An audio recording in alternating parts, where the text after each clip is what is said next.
All right. Thank you, Keepers of the Light, for supporting those watching this 3-card draw and knowing that whatever card they pick will be the correct card. We're going to take one from the top, we're going to take one from the middle, and one from the bottom. All right. So I'm going to put a timestamp in the description below. You can pick card number 1, 2, or 3. Don't think about it. Just whichever one you feel most instinctively drawn to. Namaste. If you like this video, thank you for liking and subscribing. Okay, card number 1. Number 1. Oh, Mother Mary. Love and peace. Okay, wow. That's some powerful energy. Let go of the need to be right. Choose peace. Mother healing is possible at this time. So there's different kinds of being right. There's being right and knowing what's right for you, or there's trying to impose what's right for you on others. And what I'm going to say with this, because I know there's a lot of very empathic folks who will watch this. Sorry about that beeping. That's my laundry. Very glamorous here, over here. That know when it's okay for what's right for you to not be right for others. And that can sometimes mean that there's some upheaval caused. But any upheaval caused from that being honest with yourself is a path to peace eventually. Because if we're not being honest with ourselves, if we're not being honest with others, that is a hindrance to peace.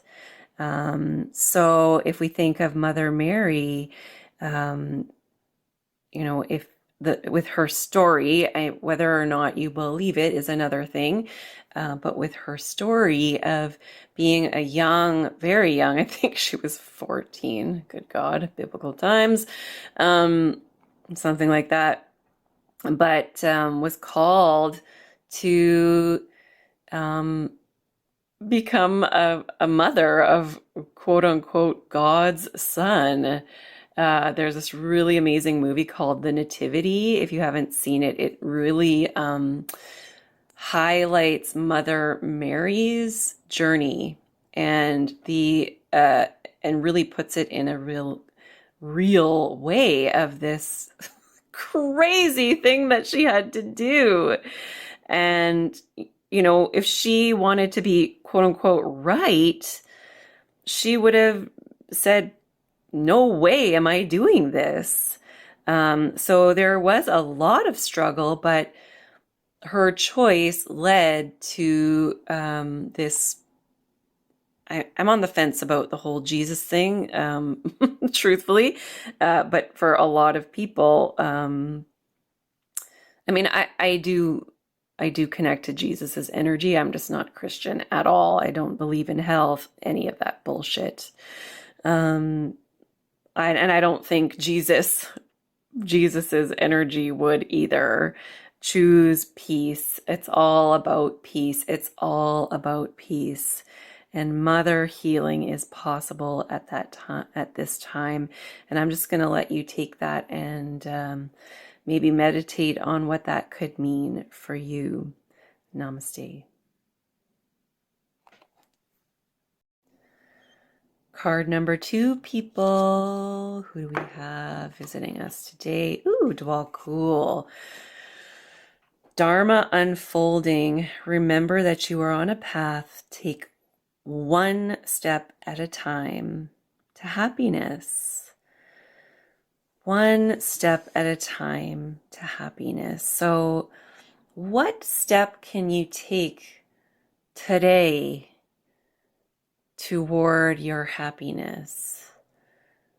And trust in this unfolding one step at a time to happiness.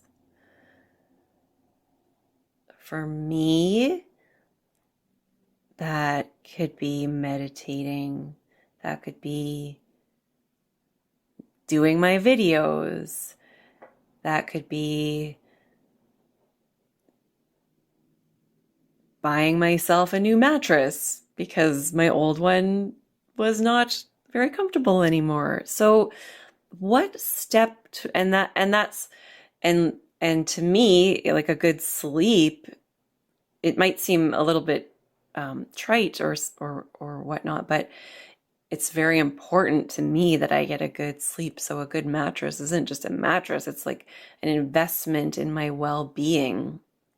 So what investment in your well-being can you take today? Once you finish watching this, I urge you to pause for 3 breaths in stillness, listening for the inspiration of what one step can you take today to move in the direction of happiness. Namaste. Card number 3s. The number 3s out there. Freya, phases and cycles. There is a beginning within every ending. Illusions are revealed and released. So what phase or cycle are you in right now? Are you in a building phase? Are you in a kind of a just accomplished something and you're kind of in the cruising, kind of easy breezy stage? Or are you in maybe a stage where things are crumbling? So these cycles and stages of birth, life, and death, and birth and life and death, just like the rise and fall of the moon. We've got our crow on Freya's shoulders. Often crows are depicted as ominous figures in pop culture, but truly they are very, very intelligent beings. Apparently they even can recognize the humans that live in their territory, because they do have very specific territories. The crows that live around your house live around your house. That's their home too. And I've never actually done it, but apparently there's ways to kind of start to communicate with them. And also it's said that there has been evidence that they even will maybe not be very inviting towards people who are not very inviting toward them. So we've got this wisdom on our shoulder. We've got this wisdom on our shoulder, guiding us and supporting us from a bird's eye view or from right behind our shoulder, both at once, or whatever is best for us in that moment, guiding us and supporting us through these cycles. So when you're done the video, I am going to urge you to sit with connecting to an awareness of what kind of cycle you're in right now. It's maybe a building, maybe like a plateau where you're getting to rest and live easy breezy, or maybe there's a crumbling. Oftentimes there can be the crumbling. Right now, personally, I'm in there's things crumbling, there's things falling away as I'm building and growing. So I just got through a pretty big phase of crumbling. I'm not through it, but I'm definitely past the peak of it, I think, I hope. Maybe I'm still in the peak of it. But I'm definitely also feeling the growth. So thank you, Freya, for bringing your wisdom and your support to these human experiences that we have. Namaste.